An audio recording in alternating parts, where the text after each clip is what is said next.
Howdy. Welcome to Newbies to Movies. I'm Tyler. And I'm Justin. This is a podcast where we like to talk about new movies. And this week we have a special guest again, Tyrone, my father. Welcome back. Thanks. Thanks for having me back. Yeah, so this week we want to invite him back because this week's theme is going to be Clint Eastwood. And it's one of my dad's favorite actors and directors of all time. So felt just right to invite him back to really talk about Clint himself. But first, we're going to start off with just talking about what we've been watching this week. So, Justin, if you want to get started. Yeah. I texted you earlier this week. I watched a short film on Netflix called The Singers. I thought it was pretty great. It was only about 18 minutes long. Kind of just talks about, how music brings people together and kind of ends with them in a bar coming together instead of fighting over dumb things, coming together over the power of music and then realizing they got to go out to the real world, the kind of dreadful world they live in again. The director did a great job at casting. He found a bunch of like viral social media singers and kind of put them all in, let them all shine in their own way.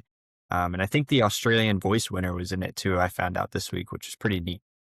Yeah, that sounds cool. It's also like a short film, so I probably will check it out sometime this week.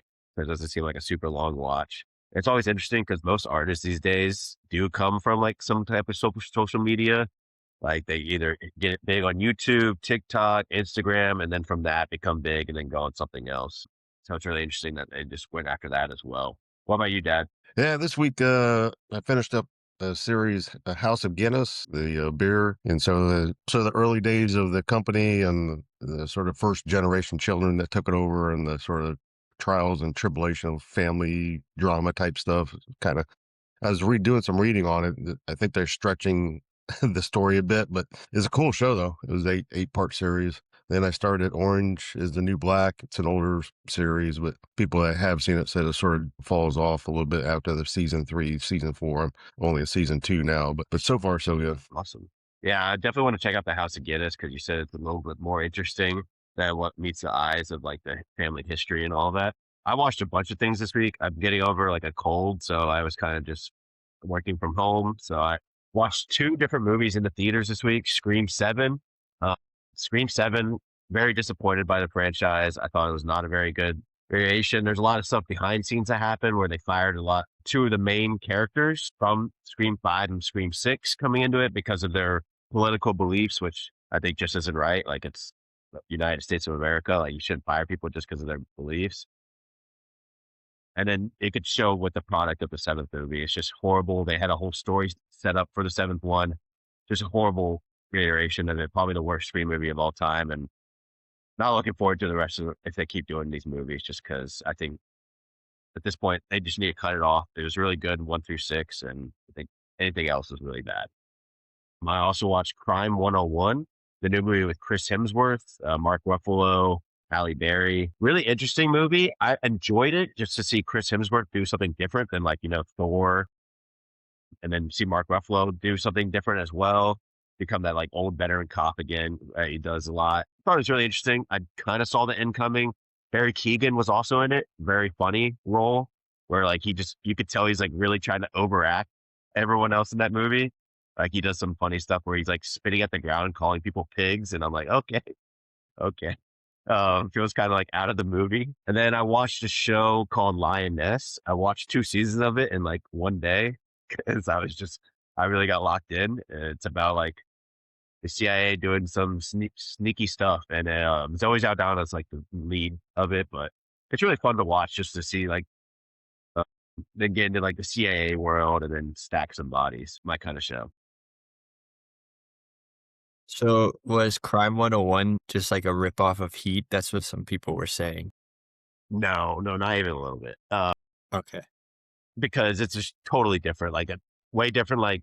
He didn't have a group. Like he's just by himself. Okay. Crimson Worth. He's not like not part of a bigger heist group. Like he's just on himself. And then Mark Ruffalo's like this old veteran cop that like not to give a spoiler, but like he gets kind of fucked over and then like has to like do some other stuff. But no, I wouldn't call it that at all. I wouldn't say it's like a crazy like new topic or idea that they do in it, but I think it's just cool to see like Chris Hemsworth, Mark Ruffalo, Barry Keoghan, like some big name actors, like just do some different stuff. Cool. Awesome.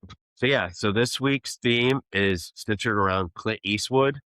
Clint Eastwood is 95 now, but he is famous for doing Western movies, hence the cowboy hats. If you're watching it, the cowboy hats. Yeah, so Clint Eastwood is just known for different types of Western movies throughout like the 60s, and then even going to the 70s, 80s, and 90s when he starts directing his own movies in the 90s, going into the 2000s, which I would say growing up, I knew more as like coming out with directing movies where he's like this older guy in the movies.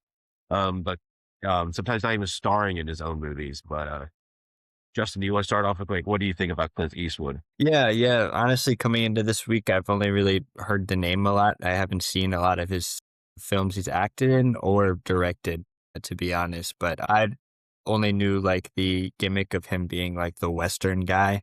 And so I just from the good, the bad, and the ugly and how much people talk about that, but definitely saw a different side too in Gran Torino. What about you, Dad? What do you think of Clint Eastwood? He's obviously one of your favorites, but yeah. Yeah. I think he's one of the goats of the Westerns, right? So, I mean, there's just tons of them. Fistful of Dollars for a few dollars more. Good, Bad, and Ugly, what we're talking about today. High Plains Drifter. I mean, just he has litany of great Westerns. Some of the top tier Westerns of all time. And then you got the Dirty Harry's series that he was a franchise that he sort of owned. And then, sort of the Heartbreak Ridge. So I think he spans he's even done a musical back, in the 60s as well. So I think he is it just niched right into that Western, right? And then when he got into directing, he really expanded that portfolio a lot. So I think he's pretty much done the whole gamut, although I do like him as Westerns. I think he's the goat of the Westerns myself. Yeah. He's definitely known for being like a main Western type actor. I really don't think anybody's over him. I know Robert Redford is also kind of known for it, like especially the Sundance Kid movies, but I think Eastwood's got like the name for it. But he's also like unique to having like once he became a director, he's a one, two, three, four-time Best Director nominee, but two-time winner of Best Director, which like that is hard to say, but an actor turned director. I don't think many people have done that before, becoming that Mhm. well of a director. And he hasn't even won a Best Actor before. So he's honestly, Academy wise, is more accomplished as a director than he is an actor.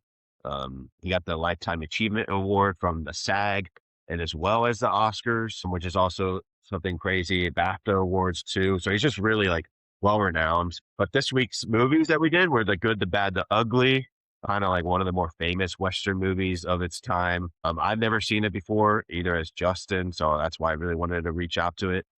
And then Gran Torino, because I really want to go after a movie that he directed and starred in. Uh, we'll get to it what we thought about each of those movies. But first, we're going to start with The Good, the Bad, the Ugly. So, Justin, if you want to start. Yeah. Yeah. I was really excited coming into this. I've heard, I know we just did Quentin Tarantino on the show, and I've heard so much about him and how this is his favorite trilogy and everything like that. So, like, first coming into this, I was expecting to see a lot, but I'm like, damn, I'm never going to watch like a Tarantino movie the same just after seeing this because he pulls so much like great things from this. With the plot, it obviously follows Clint Eastwood being the good in the title, Lee Van Cleef as the bad, and Eli Wallach as the ugly. And it's kind of set during the Civil War, which kind of was a surprising thing to me. I was expecting it to be a little bit earlier, kind of Western, more like Gold Rush era, but it was cool to see it with the Civil War background as well. And it follows all three heroes in the search for some Confederate gold that they think is buried somewhere, and they're trying to go after and get it. Yeah, I thought it was a pretty amazing plot. I gave it an 8. The only thing I really had to say bad about it is I don't think it needed to be 3 hours. I haven't watched the other ones in this trilogy, but it felt like it dragged a little bit in the middle for me, but that was just a personal preference thing, honestly.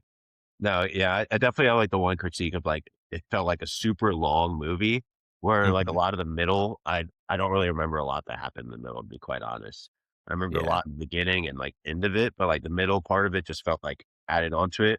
I do remember it like having a lot to do with the Civil War that they added, like that they try to embed like themselves like into it, kind of like that timepiece of it all. But yeah, what about you, Dad? What did you think of the plot? Yeah, plot I gave it a solid 8. I did do some weaving, like some of the shooting scenes were just, I wouldn't say the best. Um, plot wise, I think strategy wise.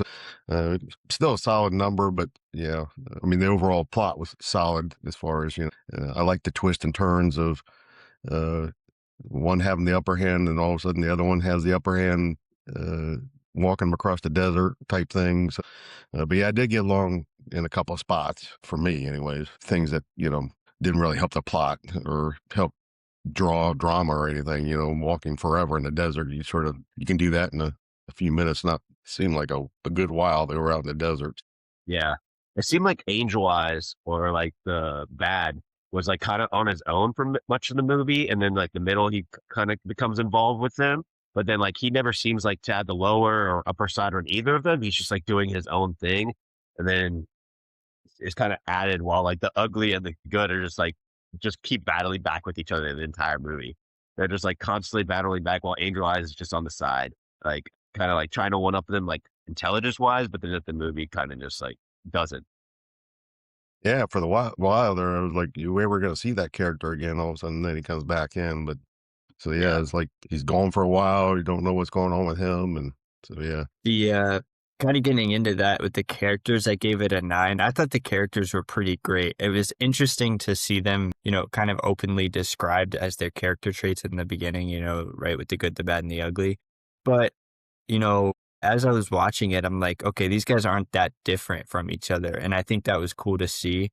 Just the small little title cards in the beginning in front of them kind of told us all we needed to know about what perspective we should have on these characters. I mean, really up into the end, Blondie and Tuco, they basically had kind of the same story arc. It was just on how they reacted to things because Tuco was kind of goofy all the time and Blondie was very stoic and, just kind of going with the flow kind of guy. So really up until the end, they all kind of had the same story arc going on. And in that final moment, it kind of told everything you need to know about the characters. Yeah. Yeah, I definitely agree. I think I just imagine like when they were casting for this, be like, oh yeah, you're gonna be the ugly guy. Like you're gonna be called the ugly. I thought that like dang, these other guys gonna be called the good, the bad, and then you're gonna be the ugly guy. That's your go to. But not Tuco was probably my favorite character just because he was the more wild one and would have like some more crazy lines, and then also was just kind of unhinged at some points, while like the other two were like trying to keep themselves self control more like normal cowboys are. Or Tuco is just like this wild like cowboy. Yeah, I gave a solid 9. I thought the characters were great. Tuco was my favorite too, especially when he ran into his brother, the priest, and sort of added some dimension there to that character. So yeah, I thought the characters were really solid. And then for cinematography, I gave it a 10. I thought it was such great cinematography, especially understanding for its time. Very extreme close-ups, and it was really neat to see how they expanded out to the wide shots a lot of times. And just very intense, suspenseful showdowns. I know the shootouts themselves were a little bit corny, but it looked good. So I don't think it took away from it too much. And most of this was filmed in Spain, which I'll get into set design, but I found that really interesting. It made it look really gritty and kind of dark atmosphere. Yeah. It's pretty known on this podcast that Django's like my favorite movie of all time, and you could just see like the direct like straight from that kind of like taken from it, like Django, like Quentin Tarantino clearly took a lot from this movie and like different types of Western movies for this. But you could clearly see with the close-up shots, like they're zooming in, like the stare downs and letting like the scene itself breathe. I thought was really cool with the cinematography, and then even like the far out shots from doing it. But while they're shooting, it like you see them shoot, and then it zooms in on like what they're shooting, or like the hat slipping off. Seems very cliche or kind of extra, but that's like what makes a Western movie so, especially a spaghetti Western, so unique. Yeah, I gave it a 10. I thought it was, setting the tone, almost the future state of way westerns were shot. Some of those close-ups and stuff, and the lighting, not just close up, but the way the lighting. One of the scenes just where the Angel Eyes comes into the home of family members, and he's getting ready to kill him. Just the facial expressions, and the way they got up close, and the lighting was fantastic. Yeah. Getting into dialogue, I gave it a 9. I thought my favorite line was from Clint Eastwood's character. He said, "You see, in this world, there's two kinds of people, my friend, those with loaded guns and those who dig, and you dig." I thought that was pretty cool. And really up until this point, we hadn't really seen his character, take a really tough stance on something like that. He was kind of always like, and I'm not going to kill him. I'm just going to let him live. I'm just going to let him go, all that. And then all of a sudden is like, oh, this guy doesn't mess around. That was pretty cool to see. Yeah, I really appreciate a lot of the dialogue. It's very like one-liners, very Mhm. comic. I feel like comic books and spaghetti westerns are very similar to where like the dialogue feels it's very similar to like what you're reading from like a comic book. A lot of these lines where it's like a lot of back and forth, but not the most natural dialogue. But I feel like it works in the sense when you're gonna have it be a spaghetti western. Yeah, I did it a solid 9. I thought although it was sparse, but it was memorable. Some of those Tuco's lines were just memorable. Shoot, it's not time to talk. Yeah. So yeah, he had some great one-liners. But I think that was part of the goal of the director. I think is some of the actions and responses of people versus words. So I really liked how he sort of sparsed it out sometimes and wasn't intense like back and forth dialogue. Sometimes just expressions and actions. So That Yeah, I line think from in Tuco was really funny because it felt like it was calling back to himself in earlier scenes. Like he learned to just stop talking and just get on with it. I feel like the first like 20 to 30 minutes, there was like two lines in the whole like first 20 to 30 minutes. There was like no talking. It was just like straight suspense because you're like learning who these characters are. Because like the first shot of the movie is a guy that dies like right away to introduce the ugly that's coming out of like the house. But like you're introduced to these three random guys who you're like, oh, okay, are these guys going to matter? And it's like, no, they don't matter at all. He's just going to kill them, and then like the whole It family. That yeah, it reminded me of the initial scene where we meet Angel Eyes and he sits down at the table with the guy. It really reminded me of Inglorious Bastards. That's where I have to think Tarantino took a lot of inspiration of that. yeah. Especially like shooting from under the table, like that's almost Yeah. exactly like Glazed Bastards.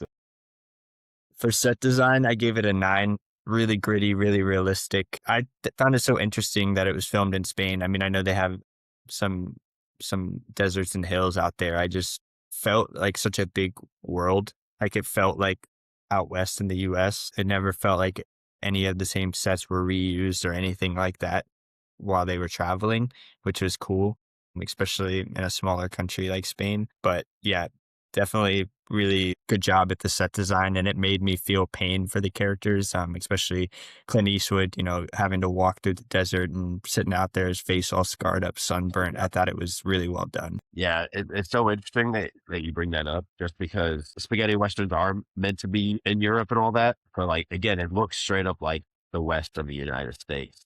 Mhm. yeah, I gave 9.5. I really thought they looked authentic. I couldn't believe the sort of war shot. It was so short, but you could tell they put a lot into that scenery and stuff because it Yeah. really felt like they came across a regiment. And so yeah, it was pretty cool to see they put that much work. And I was doing some reading up and prepping for this, and they talked about the last shooting scene.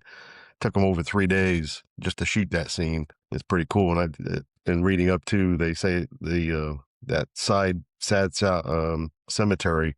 They just did some revisions in 2015, which is interesting. That people still to this day, more recently, even respect that movie that much that they are maintaining that area. Cool. I didn't know that. And then for acting, I gave it a 9. I thought they were all pretty great. I think Clint Eastwood did a great job in this. Obviously, he was playing his character, which was supposed to be kind of quiet and stoic, but Tuco's character was really, really hilarious. I haven't seen this guy in anything else, but I thought he was really good at kind of just portraying that goofy character while also being serious at the same time.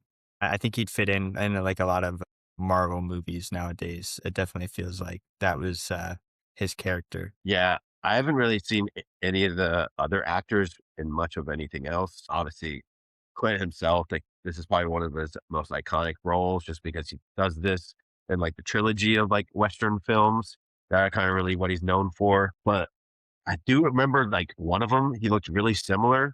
And then I remember when I saw him from is Mystic River. He was like a very minor character in Mystic River, but like Tuco, like actor, he plays something in Mystic River. I can't remember what, but I looked up like what his filmography was, and I was like, that's where he looks really similar from. Yeah, I gave it a solid 9. I thought the acting was solid. Tuco, I thought, top performer in my view. I think close second with Eastwood. But yeah, I thought the acting was really good. Yeah, and their chemistry was really good on screen together. Anytime they were in a scene, I'd get super excited about what their conversations would be like, or just kind of how that go. Because Tuco would be rambling, and Blondie just be sitting there, just eating it, like taking in all the information. It's pretty good.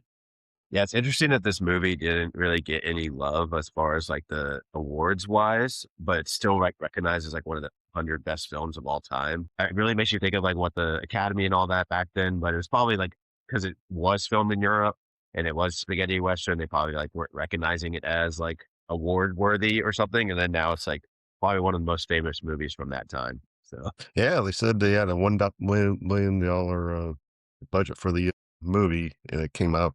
I guess it grossed around 38 million, which in these days dollars like $300 million, right? So yeah, huge box office success. So yeah, it's just quite interesting that just it wasn't really that like impactful awards wise. Yeah. But that says more about like younger Eastwood just wasn't really recognized. And then that I think once he became a director, that's why the Academy started recognizing him because they recognized their mistakes earlier in his career. And then for directing, so help me out a little bit here. This was the last movie for the trilogy, right? But it's supposed to be kind of a prequel to the trilogy. yeah, Okay. So yeah, I haven't seen the other two yet. But obviously he made this after A Fistful of Dollars and For a Few Dollars More. Very gritty style, very intense focus on, a few characters, which I love when movies do that. I mean, you can have a lot of characters in a movie. It doesn't make it a good movie.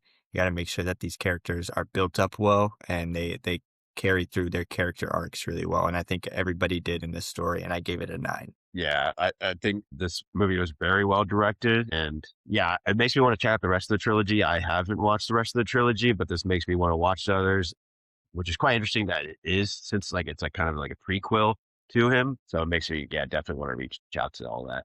yeah, I gave it a solid 9. I thought again, in some of my earlier comments, I like the spacing, maybe a little bit too long in certain parts, but that's more of the editing side of the house. But the visual and the storytelling, I just thought was flawless.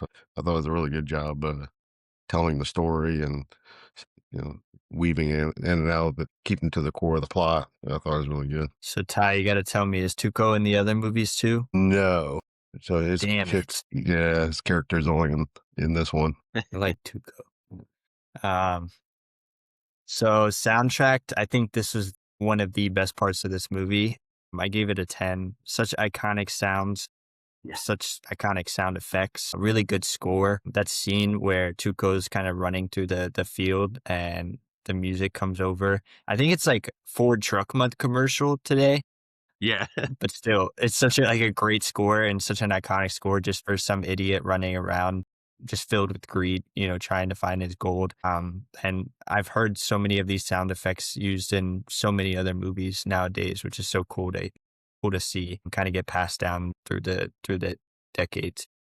Yeah. The soundtrack is so iconic.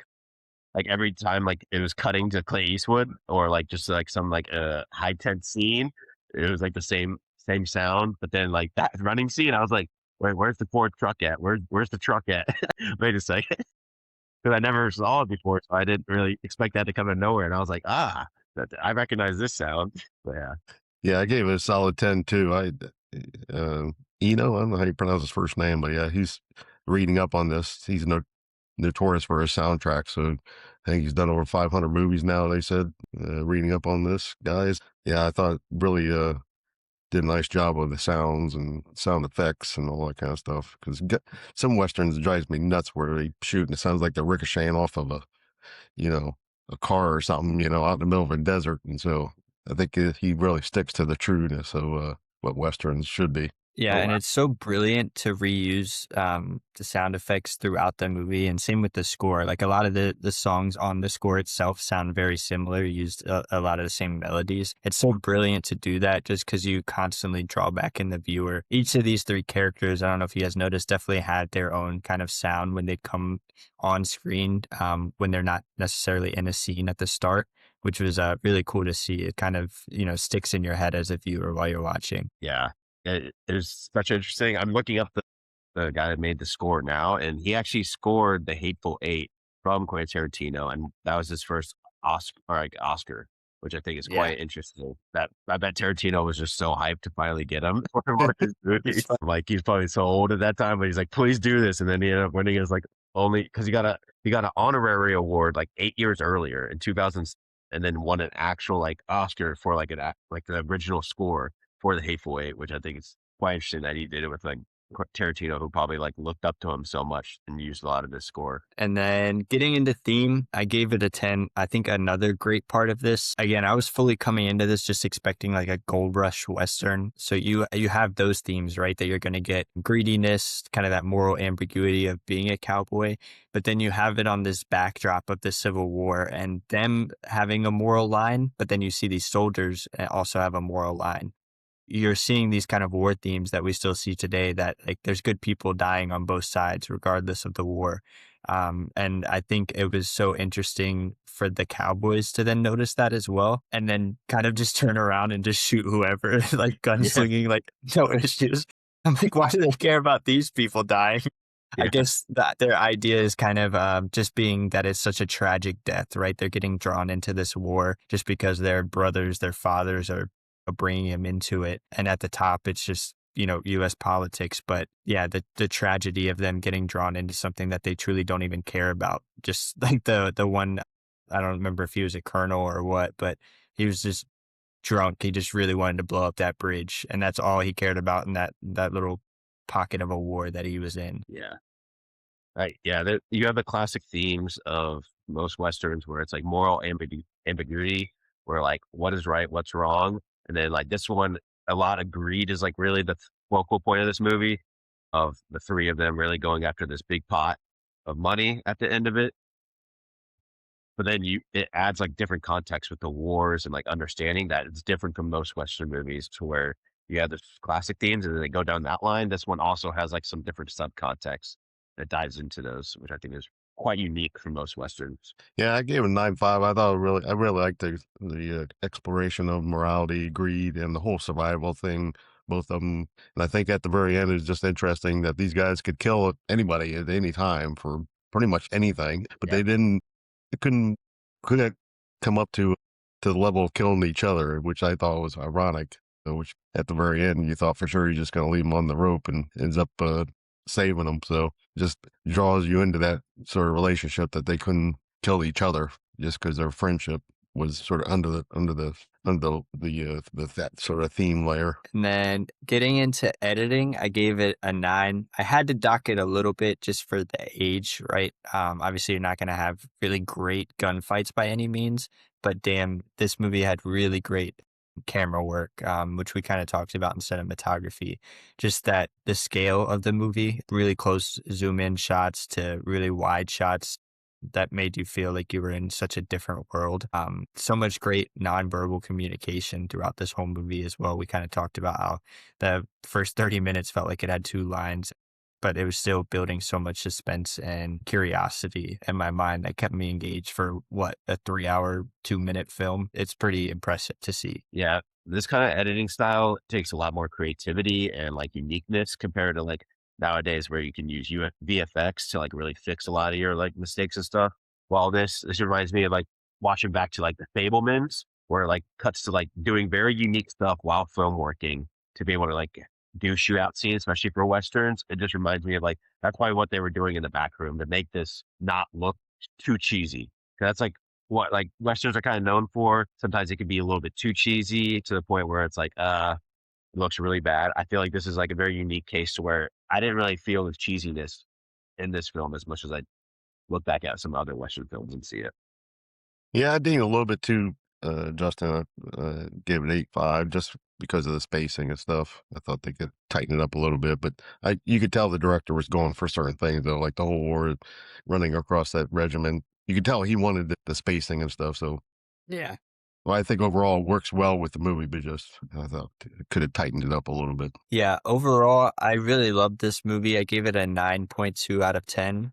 I'm excited to go watch the other two. I know this is like the one that's renowned as the best one, so hopefully I'm not let down, but I am excited to kind of see Clint Eastwood continue in the Western era. Yeah, I rated it 8.8 out of 10 or 88 out of 100. I've also really liked this movie. Again, makes me really interested find the rest of the Dollars trilogy just to finish it out and just see where the actual story like leads to, especially because this is like more of like a prequel. But yeah, I really enjoyed this. Got enjoyed seeing younger Clint Eastwood because I think I've seen most of his older stuff, but not his younger stuff. Yeah, I gave him 9.4. I thought it was really good. Of that trilogy, it's probably my favorite one. His High Plains Drifter, another character. I really like that one. But yeah, this is a really, I think, sets the tone for a lot of future how westerns should come to play, right? So I really like it. Um, awesome. So that was the good, the bad, the ugly. And now we're going to go to Gran Torino. So Gran Torino, this is one of his later movies, came out in 2008, about a 2 hour movie. It's a story about this older gentleman right after his wife. So he's kind of, wife dies. Now he's going into, but then these Korean families are growing up around him, or not Korean, Vietnamese. There's like this actual word that they use for it in the movie. Yeah, it's like a subsection of Vietnamese and Thai. Yeah. Long immigrants are moving around like everywhere around him in his neighborhood except for him. And it kind of follows through him, like kind of starts off with the younger gentleman that lives with one of his neighbors, like trying to steal his car, the Gran Torino, 1972 Gran Torino. But then he kind of creates this like mentorship, like, and like kind of father figure relationship because there's like no fathers in any of these families either. If you notice throughout the film, that's mainly just females or the mothers. And then kind of leads into like gang violence and then also like mentorship. And then like he really sacrifices himself at the end.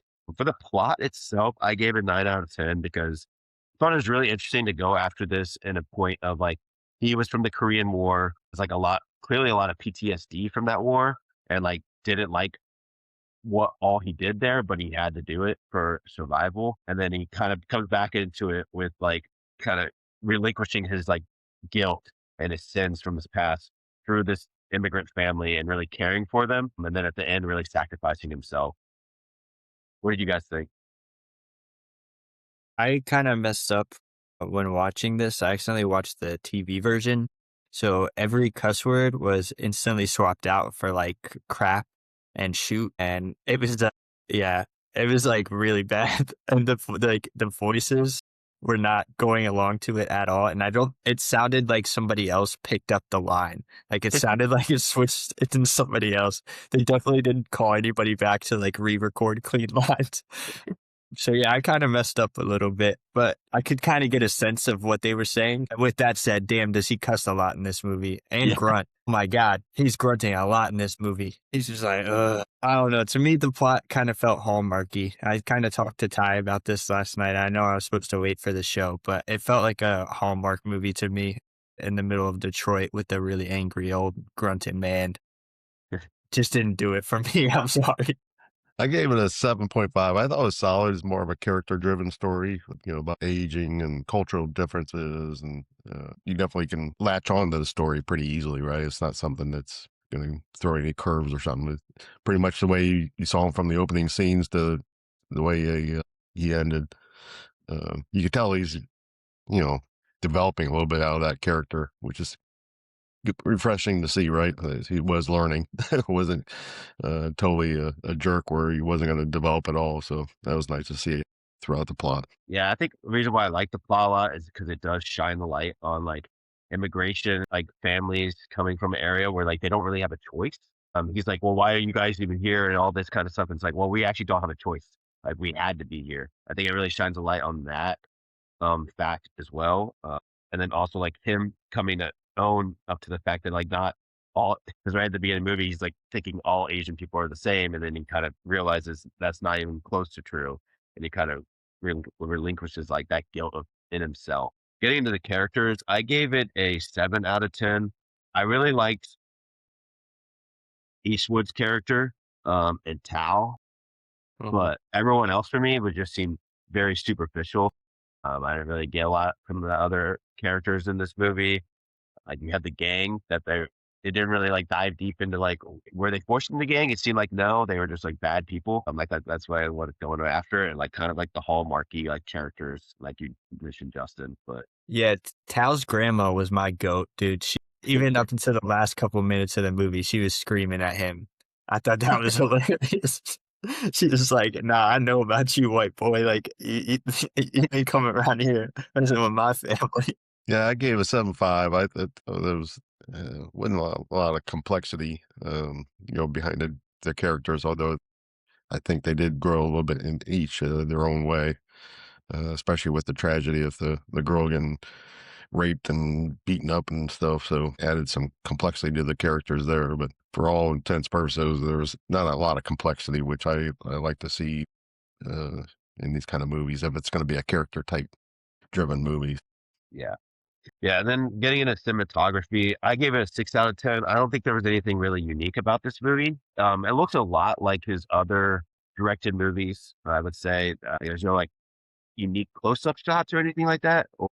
You could tell he's found his art form, especially like cinematography wise and directing wise. And then like throughout this movie, he's just following exactly that and not going outside of it. Like after watching $1 Million Baby, seeing Mystic River, seeing Unforgiven, seeing all those kind of movies, you can see he's not going out of his like comfortability with this film, and it's just nothing unique compared to a lot of his other ones. Yeah, it just felt like really muted and gray. Like I know you're trying to do like a Detroit, like really impoverished neighborhood, but like some color would have helped out a little bit. It just felt like really bleak to me, which was fine. I know it's a little bit older too, but I definitely see what you're saying. I haven't seen any of his other directed movies, but I've seen like clips and trailers and stuff. So I definitely know what you mean. That same kind of vibe to it. Yeah, I gave it a 7. I thought it was fine. I don't know if there wasn't any like kind of dimensions to the shots or anything. It was just pretty much just people walking or people sitting. So it wasn't a lot of complexities. Yeah. Gave it a straightforward 7. Yeah, I definitely think that he was just a little bit more comfortable with this movie. Like directing wise, he wasn't just trying to go after. I think he was more so going after the story of it rather than like trying to do something crazy. But getting into the dialogue, I gave it a 5 out of 10. Like you said, there's a lot of grunting, a lot of old manisms in this film. He's definitely playing like get off my lawn kind of guy. I think he said that in the film. But then it gets a little bit more complex. My thing is like I don't know. This could to get into the acting, but I feel like a lot of the lines from a lot of like the Hmong immigrants and including Tao were just not delivered the best, in my opinion.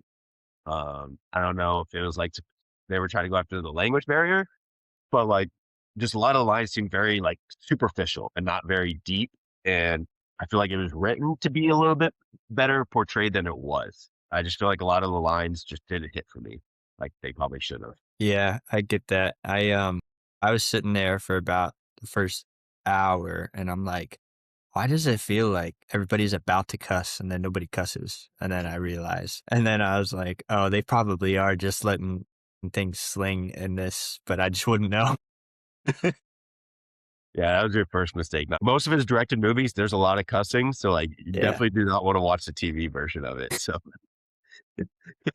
it's a quite different dialogue for the movie. The really, I mean, back and forth, but the Asian kids and him, they would like go back and forth, like with like really racist remarks at each other, and they were funny, but some Yeah, of them were definitely PG'd up. yeah, Yeah, I gave it a 6.5. I didn't think, it was just a lot of repetitiveness of bartering back and forth and, wasn't a lot of complexity until the end. They got some shifting around, but pretty much the dialogue was just him belittling pretty much everybody. yeah. I think I looked up like quotes for this movie, and like the third line is "Get off my lawn." I thought that was kind of funny. Iconic. I like how he Yeah, kept calling the kid Toad. yeah. So he just does not call anybody by the right name. You wouldn't even try, dude. And then he's like some of the lines are just kind of funny. Like this one is like, I think you're an overeducated 27-year-old virgin who likes to hold the hands of superstitious old ladies and promise them everlasting life. And I was like, dang, you just roasted the crap out of that priest. He's just That roasting was the so priest the nice. whole movie. I watched $1 Million Baby as well, just because I wanted to see like a movie that he won Best Director for. And like I think that movie's way better done than this one. But he's also like just messing with priests in that movie as well. And I'm like, is that just like what he wants to be as a director, just messing with priests through as an actor? And I'm like, all right, um, it's quite unique. All right, so getting into acting, I gave it a 4 out of 10. Um, it just gets into the dialogue as well. I just feel like I haven't seen many of the actors that play a lot of the Hmong immigrants in any other films, and I think that's for a reason. I think it's the acting is very subpar. I wasn't very impressed by it. I think it takes away from a lot of the scenes because of the acting isn't very good.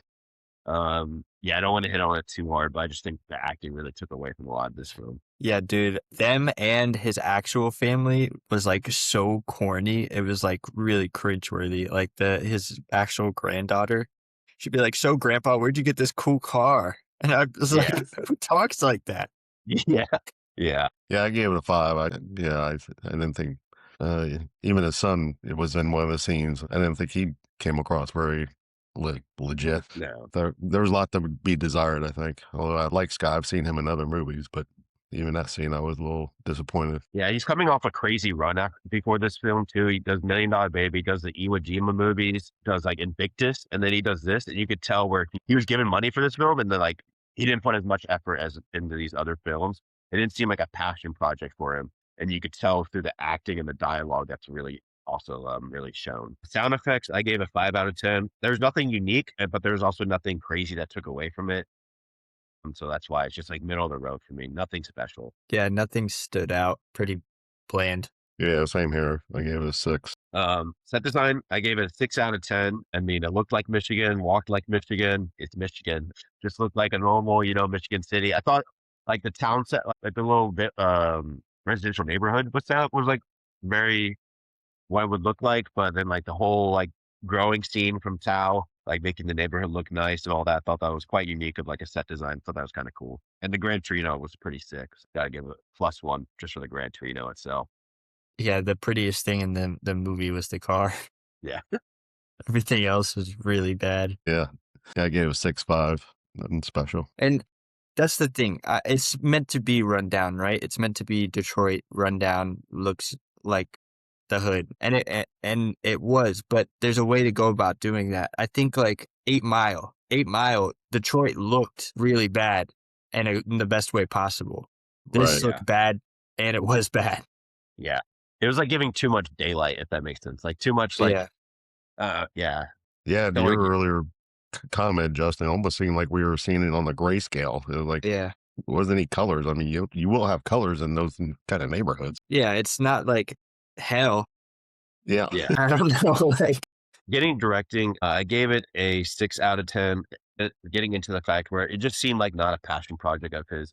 She was very half done from him, especially because I know, I mean, he's a 2-time best director, 2-time best picture winner. You know what he's capable of, and you could tell when sometimes, I want to say laziness is the right term, but not as much effort's put in for sure into this film as some of his other ones. yeah, nothing really stood out to me. I definitely see that as well. Some pretty corny lines, some pretty corny dialogue, not the best acting, just overall, I think it was kind of okay.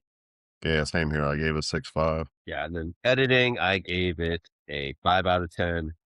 This film didn't seem entirely too long or too short, but again, just gets to the fact where nothing really stands out to me editing wise that made me go like, oh yeah, maybe like again, this goes into sound effects, maybe like the drum roll of like being back in the army of the Korean War for him. Like every time he like the tension builds up in his head, like he's about to shoot somebody or something. I guess you could add that into like the editing part, but again, nothing crazy special from this. Yeah, I mean, it was fine. Yeah. Yeah, same here. I gave it 6.5. I mean, it's solid, but sort of conventional editing. I didn't see anything unique or special about it. And then lastly, theme, I gave it a 9 out of 10 just because I think there's a lot of potential with this film that if it was done a little bit better acting, a little bit better writing for it, and a little bit more passion behind the project of like truly showing like immigrants from the side of like when they don't have a choice. And this is like where were kind of put. There's like plenty of situations in America where these immigrants are taken from these places where they can't live anymore and just kind of put in a neighborhood and kind of showing this guy like relinquishing his like own sins and like kind of forgiving himself for what he'd done in the past and giving it himself up at the end. There's just so much potential in this where I think I really like the themes of the movie, which is not done the best. Yeah, I think another big one is kind of the evolution of masculinity right through like a man's life. He kind of starts realizing fast that he has to take a back seat on things. And, a lot of times that's really hard on men, but he learned in a really great way while also like overcoming his prejudice and everything like that he has going on. That was like a good part of the movie. Yeah, I highly rate the theme and messaging. The priest, I think, actually stole the movie. I thought he did a really good job, and the storyline of him coming in and that sort of plot and theme that folded into the story, I thought did a really nice job. So yeah, I thought the theme was the best part of it. I give it 8.5. Yeah, for sure. Yeah, it's really interesting because like at the end of the movie, he thinks that Walt is going to go kill these people, but then he figures out like he didn't even have a gun on him because like the whole time he just wants them in jail. So he didn't want to kill anybody, go away from killing, but rather die in action that would really save that neighborhood. Not just like the family that you really care about, but the entire neighborhood was better off for what he did. So overall, I gave it a 6.2 out of 10 or 62 out of 100. Not a very high score. Um, to be completely honest, if we were to go back, I would recommend probably Million Dollar Baby for us to do instead for his directed movie. After watching that, I was like, yeah, that movie is a lot better done. And you could tell you care a lot more about that movie. So, super dark movie if you ever watch it. Yeah, I gave it a 58 or a 5.8 out of 10. Definitely looking forward to watching Million Dollar Baby. Yeah. Yeah, I gave it a 6.5. I thought it was a solid movie. I wouldn't say, I would highly encourage it for people to see, but I wouldn't say don't see it either. Yeah. It's a solid movie, but it Yeah. leaves a lot on the table, though. It could have been shot better, could have been better actors, all that kind of stuff. Like The Mule is another movie that feels very similar to this, where I think that I would rate it probably very similar. But there's stuff that could be done better. But at the end of the day, I think Eastwood is still a very talented director, and it shows throughout this movie. Like comparing, like if this is like one of his worst movies of all time, there's a lot worse movies for these other directors that they've done in the past. So if this is like Yeah. one of your worst ones, this is a pretty good worst movie of all time for them. So this week, just because I feel like me and Justin haven't watched enough of Eastwood movies, instead of doing an Eastwood draft, we're going to do it since he is like the face of Western movies. We're thinking of doing a Western draft. So the Western draft, the category is going to be Oscar nom, box office over 100 million, classic style, neo Western, which is like more like a modern set in modern times, iconic character, ensemble cast, and wild card. Okay, let's do the wheel. See, my dad gets to go first. Right. You get the first overall pick. All right, let's do the wheel again. All right, Justin, you get to go second, and then I get to go third. Your movie's going to be gone, Tyler. Shut the fuck up. All right, Dad, you get to go first. All right. I'm going to take the Oscar category right off the bat because I really like this Unforgiven. And one of his Oscar winning movies. One of my favorite Westerns. I just love the acting in there. Just has a lot of star power in it too. I mean, they all come to play.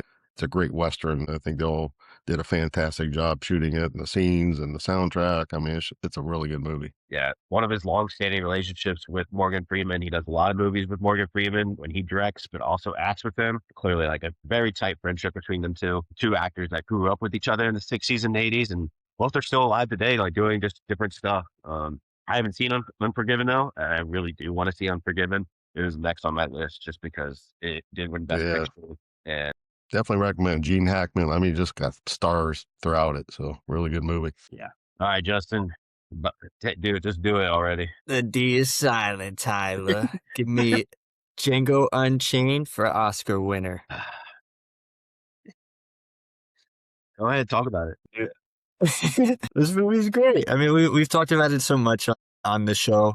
Yeah, just an iconic Western. I clearly see coming into this week doing The Good, the Bad, and the Ugly, how much Tarantino kind of pulled from that for that movie and another one that I'm sure we'll see later. We've already talked about Hateful Eight. Yeah, just super iconic, so well done. And to do a movie like that in the Deep South is so interesting, but so iconic and funny and yeah, just great. Yeah, everyone knows what my opinion is on the movie. That hurts, but it's all right. All right, so for me, for the iconic character, I think there are two top options, but I'm gonna go with the one that I think should be the one, which is The Man with No Name for iconic character. Now, does that take the movie off the board? No, because then Okay. that would take 3 movies off the board.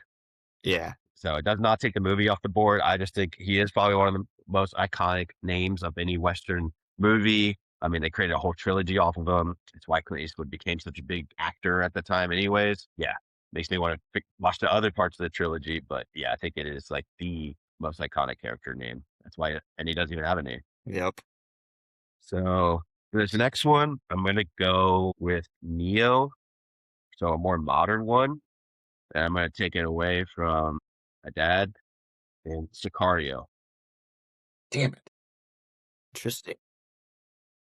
Sicario is a very like more modern take on like what a Western is, even though it's like CIA is involved with the FBI. It has so much totes of like what a Western is, moral ambiguity, what's right, what's wrong. And then also like greed is also feeding into like part of it, but a different type of greed, not necessarily a money type of greed, but like getting a revenge. Revenge is a big part of this movie as well. A lot into different types of Western movies. So this definitely counts as a Western movie. I looked it up. It's almost under most neo-Western movies. So for mine, I'm gonna take ensemble cast, and I'm gonna do The Hateful Eight. I didn't think it'd still be here. I think this one has a really kind of stacked cast. Kurt Russell, Samuel L. Jackson, just to name 2. Yeah, great movie. Might be kind of wild of me saying that because of how low I ranked it in Tarantino's list, but again, it's Tarantino's list, so every movie's good. Yeah, love that one. Yeah. All right. My next one's going to be iconic character. Derp. Tons of movies done about him. Tombstone for me is uh, one of the favorites. Got a bunch of stars in it too.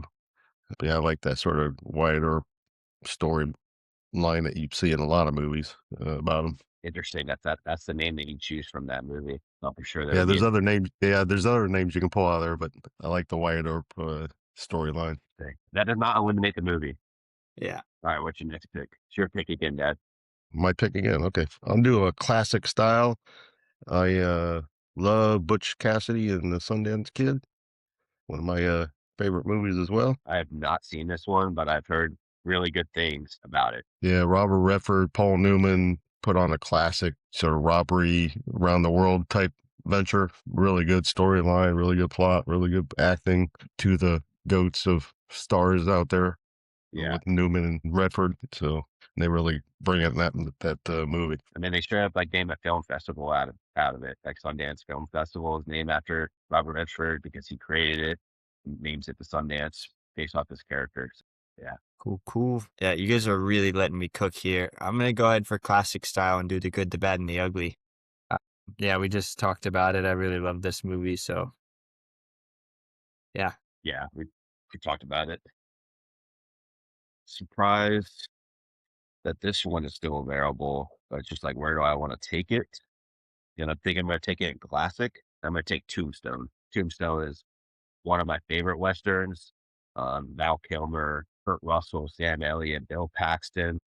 What I thought you were going to take, Dad, out of any of those names would be Doc Holliday. I feel like that name is just, I like his character so much in that movie. Tombstone is such a enjoyable movie. I feel like it's more rewatchable out of more Western movies than I've seen. Like, I feel like I can rewatch it like every other week and not get bored of it just based on the characters alone. Cool. Okay. So I guess for Oscar winner, I'm going to go with No Country for Old Men. Damn it. Damn it. Let it sit. Yeah.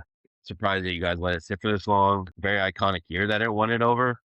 I think we did this on the podcast before. I really like this movie. Josh Brolin, Javier Bardem playing like one of the most iconic villains of any movie. Another like neo-Western movie where it's set in modern times, but greed is really like a big point in this movie. About them just keep going after each other and like a big like heist kind of theme to it as well. Did you take All Hell right, or High listen. Water already? What? Did you take Hell or High Water already? No. Okay, I'm gonna take Hell or High Water for my Neo. Dang it. Yeah, really great movie we watched on the pod. Definitely kind of like a heist style movie, but definitely like a neo-Western kind of like you were just talking about too. Really good cast as well. I think this one could have fell under ensemble cast as well. Yeah. I really like this movie as well. Taylor Sheridan, man, created his career based off of Sicario and Hell or High Water. Now he's just like creating like shows like every like 3 shows a year now. Like one of the biggest turns of any like actor who didn't turn out and then became a writer, and then like Lioness, the show I watched, he created, and he just creates new shows like every year. It seems like what a crazy writer. Pretty much controls like that part of Hollywood now. All right, my turn, right? Yep. All right, I'll go Neo category. I'm gonna go Wind River. Really love that movie. I don't know if you guys have seen that one, 2017, older movie, but Pisses me off. I thought neither of you were gonna pick that one. I was saving that one. I love that movie. and do I get to go again? Yep.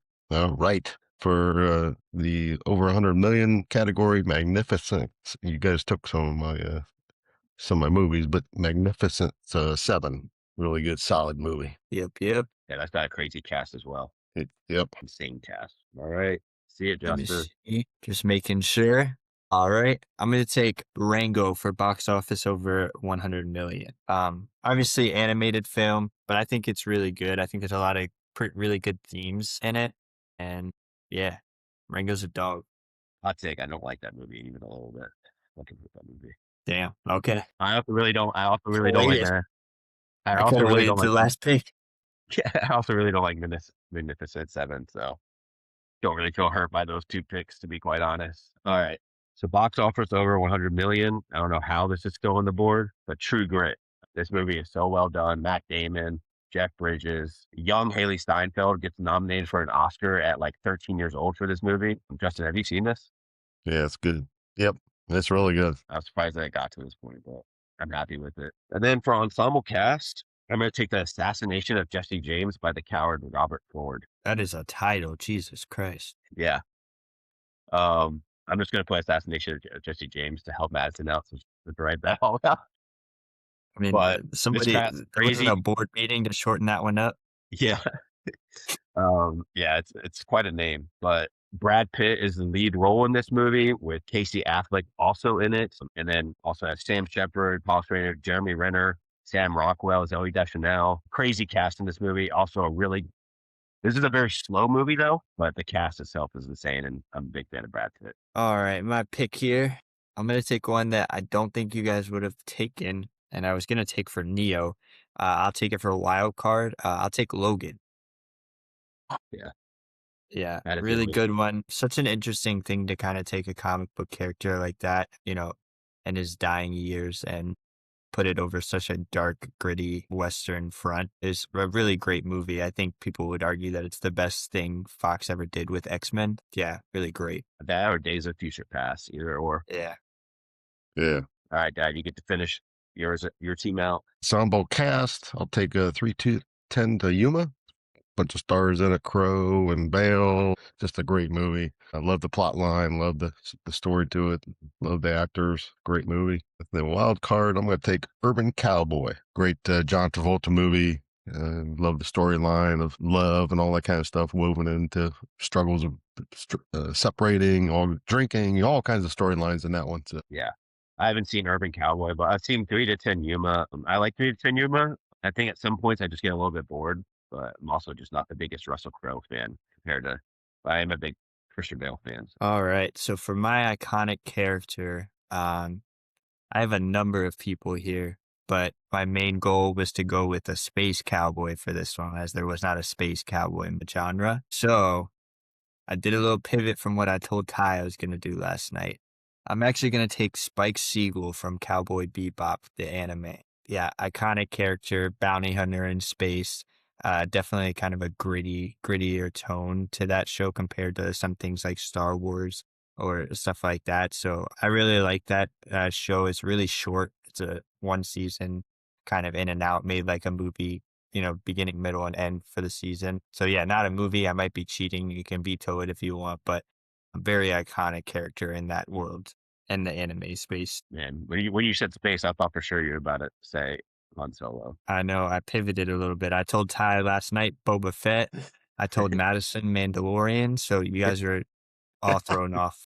I knew that's why I won this draft, because you guys were just thrown off by my iconic characters. So for wild card, I got a couple options to do. I think I'm going to go, and you guys can beat to this if you don't think it is, but I think it is a Western movie. in its sense of like greed and going after that, and it's There Will Be Blood. Yeah, I agree. Yeah. Yeah, we've done this on the podcast. Very, very unique movie in itself. Very unique Western as well, just because it's not like a bunch of like shooting going on, but it's about the greed of oil and what he's willing to do for it. Going into like just craziness as well.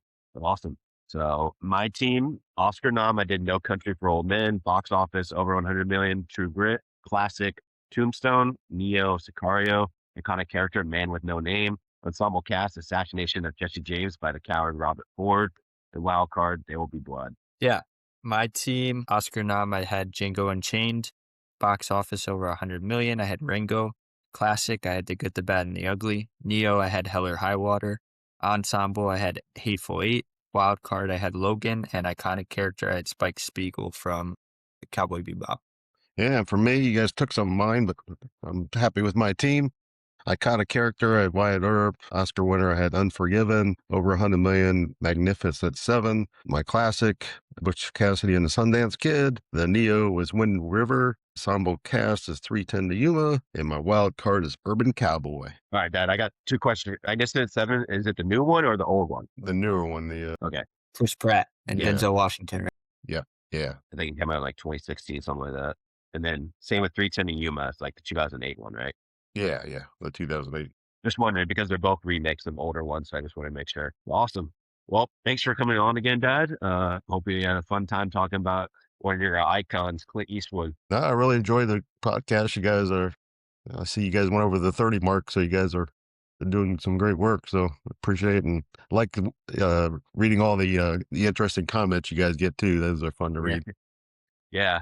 Especially like then some of our takes, like one of the ones most recently about Wuthering Heights got some hate for that. Just like to double down on that actually, because everyone that's read the novel says that it's like 40% of the novel, not a good adaptation. Everyone that watches or has read the novel says that the movie sucks. So read the novel, actually respect what it's coming from, what it's originating from, and yeah, it's still a romance film. So I'm doubly down on my take. Wuthering Heights sucks. Tell. Hopefully you guys enjoyed this. See you guys next week. See ya.